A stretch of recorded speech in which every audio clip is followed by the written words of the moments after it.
കോലമിട്ട് മണനിറുത്ത് മാലയാക്കി മണമകൾക്ക് താലി ചേരി ഇന്നത്തെ രാത്രിയും ഓരോത്തെ യാത്രയും ദൈവിക ഭാഗ്യമാണ് സമ്പത്ത് കാലവും സന്താന യോഗവും മംഗല്യരാശിയാണ് അടുപൊടച്ചടുപ്പിലിട്ട് ഗണപതിക്ക് നേദ്യമിട്ട് പൊടലുടയ്ക്ക് സാധപോടടി അരിപൊളിച്ചു കോലമിട്ട് മലനിറുത്തു മാലയാക്കി മണമകൾക്ക് താലി ചെയ്യടി അടുപൊടച്ചടുപ്പിലിട്ട് ഗണപതിക്ക് നേദ്യമിട്ട് പൊടലുടയ്ക്ക് സാധപോടടി അരിപൊളിച്ചു കോലമിട്ട് മലനിറുത്തു മാലയാക്കി മണമകൾക്ക് താലി ചെയ്യടി.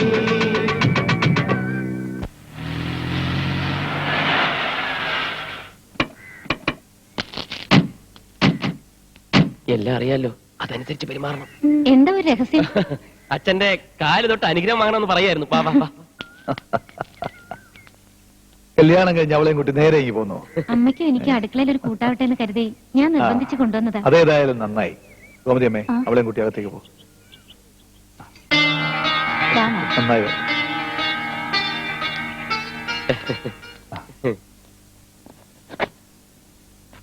ആഹാ, മോള് മാറ്. ഇനി അടുക്കള കാര്യങ്ങളൊക്കെ ഇവള് നോക്കിക്കോളും. വന്ന് കയറിയതല്ലേ ഉള്ളൂ. എല്ലാം ഒന്ന് ശീലാവട്ടെ. ഞാൻ ചെയ്തോളാം ചേച്ചി. എല്ലാം ഒന്ന് ശീലാവട്ടെ. ഞാൻ ചെയ്തോളാം ചേച്ചി. വേഗം ആയിക്കോട്ടെ. ഉണ്ണിക്ക് എവിടെയാ പോണെന്ന് പറഞ്ഞ കേട്ടു. എവിടെ? അവന്റെ കാര്യല്ലേ, ഒരു പോക്കും വരവും. എന്താ മോനെ? അമ്മ, ആ പെണ്ണെങ്ങനുണ്ട്? പെണ്ണോ? ഡ്രൈവറുടെ ഭാര്യ. അടുക്കളപ്പണിയൊക്കെ അറിയാൻ തോന്നുന്നു. പിന്നെ കുറച്ച് വൃത്തിയും മെനയൊക്കെ ഉള്ള കൂട്ടത്തിലാ. നല്ല ഉറക്കമാ. അതെ, എല്ലാവരും ഉറങ്ങിക്കഴിഞ്ഞെന്നാ തോന്നുന്നു. നീ പോയിക്കോ.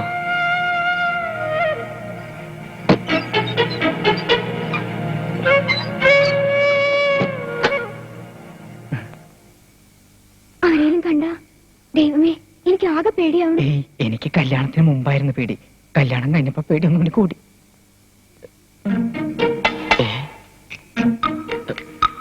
അവസാനം ഏറുകൊണ്ട പട്ടിയെ പോലെ.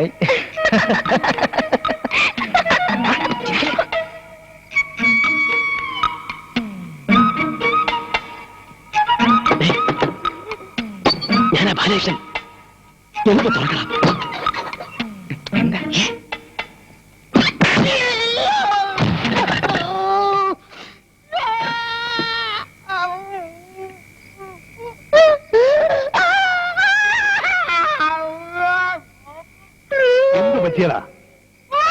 മോങ്ങാതെ പോവാ. എങ്ങനെ പോയി?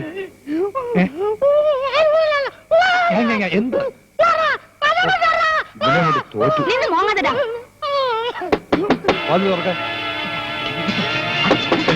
ലക്ഷ്മിയെ കാണാൻ പുറത്തിറങ്ങി വന്നാൽ എന്ത് ചെയ്യും?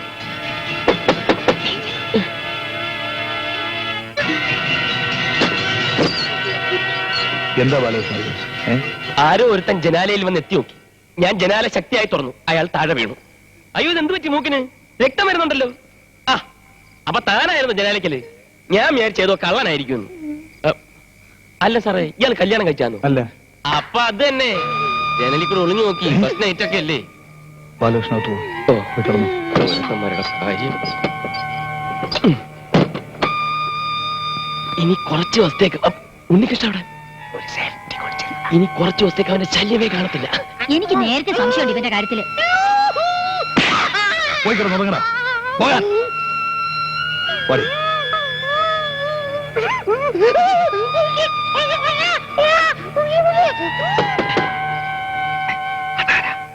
ആരായിരിക്കും? ആരാണ് ചോദ്യം? ആരാ? ഞാൻ ലക്ഷ്മിയാ. രണ്ടുപേരും ഒരുമിച്ച് നീങ്ങുന്നു. നീ വാ. ലക്ഷ്മി എന്താ ഇവിടെ? ബാലേട്ടൻ എന്താ ഇവിടെ? ഞാൻ ഒരു കള്ളനെ പിടിക്കാൻ വേണ്ടി വന്നു. കള്ളനോ? ആ, കല്യാണം കഴിക്കാത്ത ഒരു കള്ളൻ. എന്തോന്ന്? ആ, അതിന്റെ ഏനക്കേട്. ഇതൊന്നും പറയാൻ നിനക്ക് മനസ്സിലാവത്തില്ല. നീ വന്നേ, നീ വന്നേ.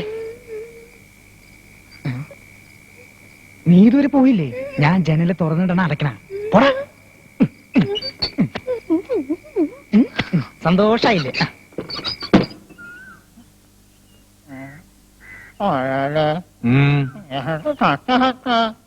മനസ്സിലായില്ല പത്മഹല്ലാലിന്റെ ഹാജ ഏ പത്മഹല്ലാലിന്റെ ഹാജ നീ എന്താടാ ഈ പറയുന്നത്? പത്മഹല്ലാലിന്റെ ഹാജ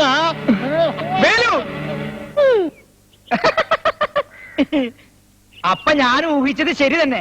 അച്ഛാ, ഞാൻ ഇന്നലെ തൊട്ട് ശ്രദ്ധിക്കാൻ തുടങ്ങിയതാ. എടാ, ഭാര്യ ഭാര്യ എന്ന് പറഞ്ഞുകൊണ്ട് ഭാര്യ കിട്ടില്ല, അതിന് കല്യാണം കഴിക്കണം. അച്ഛാ, ഇവന് ഉടനെ ഒരു കല്യാണം വേണമെന്നാ പറയണത്. അയ്യേ, വൃത്തികേട് പറയില്ലേ. പറഞ്ഞ ഭാര്യ വേണമെന്ന് കണ്ടു, കുറച്ചു നോക്കിയപ്പോ കണ്ടു. മേലാലത്തിലും വൃത്തികേടുകൾ കാണിച്ചാലുണ്ടല്ലോ അടിച്ചതിന്റെ എല്ലാവരും ഇത്രയും പ്രായമായിട്ടും കല്യാണം കഴിക്കാത്തതിന്റെ പ്രശ്നങ്ങൾ അച്ഛതൊക്കെ. കുറെ കാലമായില്ലേ അവൻ ഇവിടെ നിന്ന് തുടങ്ങിയിട്ട്. അല്ലെങ്കിൽ ഇന്നലത്തോടെ ഞാൻ അവനെ പറഞ്ഞയക്കുമായിരുന്നു.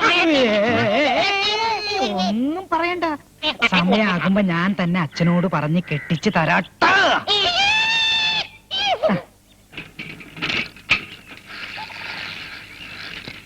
എന്താ വേലു, മോന്തയ്ക്ക് പട്ടി അടിച്ചോ? ഒരു ഓ, ഏത്തപ്പഴം.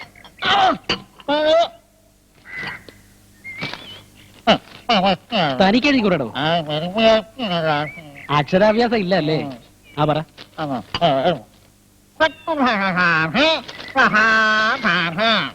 കൊച്ചുവേളിയിലെ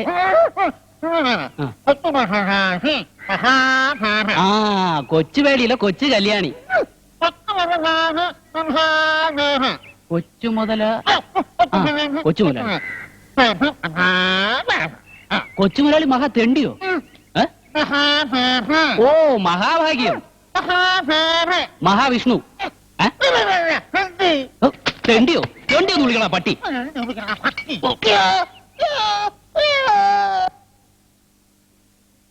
എത്ര നാളെന്ന് വെച്ചാ ഈ ഹോട്ടൽ മുറിയിൽ ഇങ്ങനെ താമസിക്കുക? അച്ഛൻ നമ്മുടെ ബന്ധം അംഗീകരിച്ച് തിരിച്ചു വിളിക്കുന്നവരെ. ഇന്ന് ഞാൻ വീട്ടിൽ ചെന്നിരുന്നു. അച്ഛനുമായിട്ട് ഒരുപാട് തർക്കിച്ചു. പിടിവാശി എന്ന് വെച്ചാൽ ഇങ്ങനെ ഉണ്ടോ? ഞാൻ ഈ ഹോട്ടലിന്റെ ഫോൺ നമ്പർ എഴുതി അച്ഛന്റെ മുമ്പിലേക്ക് ഇട്ടുകൊടുത്തു. വേണേ വിളിക്കട്ടെ. എന്റെ അച്ഛൻ അറിയണം, അച്ഛന്റെ ഒരു ചില്ലി കാശ് പോലും മേടിക്കാതെ ഞാൻ കഷ്ടപ്പെട്ട് കൂലിപ്പണിയെടുത്ത് കുടുംബം പോറ്റുന്ന കാര്യം. എടീ പാറു, യഥാർത്ഥത്തിൽ ഞാൻ ഒരു കൂലിപ്പണിക്കാരനാണെങ്കിൽ നീ എന്ത് ചെയ്യും? എന്തിനാ ഇങ്ങനെയൊക്കെ എന്നോട് ചോദിക്കണേ? സ്നേഹം കൊണ്ട്. എന്റെ പണവും പ്രതാപവും കണ്ട് നീ എന്നെ ഇഷ്ടപ്പെട്ടതാണോന്നറിയാൻ. ഒരിക്കലും ഇതൊന്നും ഇല്ലാന്നെങ്ങാനും അറിഞ്ഞാൽ നീ എന്നെ വിട്ടു പോവൂ. എന്താ കണ്ണേട്ട ഇങ്ങനെ? അച്ഛനെല്ലാം ഒരു വാശിക്ക് ചെയ്തു എന്നല്ലാതെ. ഇതുവരെ കിട്ടാത്ത സ്നേഹം, ജീവിതം എല്ലാം ഞാൻ അറിഞ്ഞത് നിന്നിൽ നിന്നാണ്. എനിക്ക് നിന്നെ മതി, നിന്നെ മാത്രം.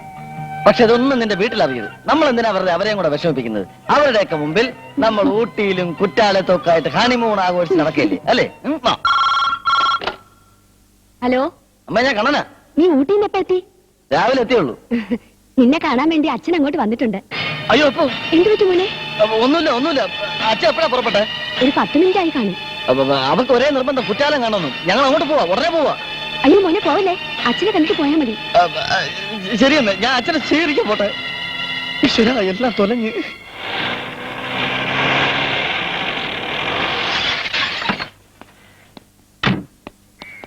അച്ഛൻ എവിടെടാ? എന്തിനാ? എനിക്ക് അത്യാവശ്യമായിട്ട് ഉപകാരം ചെയ്യണം. കുറച്ചു നേരത്തേക്ക് ഈ വീട് എന്റെ വീടാക്കണം, നിന്റെ അച്ഛനെ എന്റെ അച്ഛനും ആക്കണം. ഇത് രണ്ടും ഇങ്ങനെ തേണ്ടിക്ക് കൊടുക്കുന്ന പ്രശ്നമില്ല.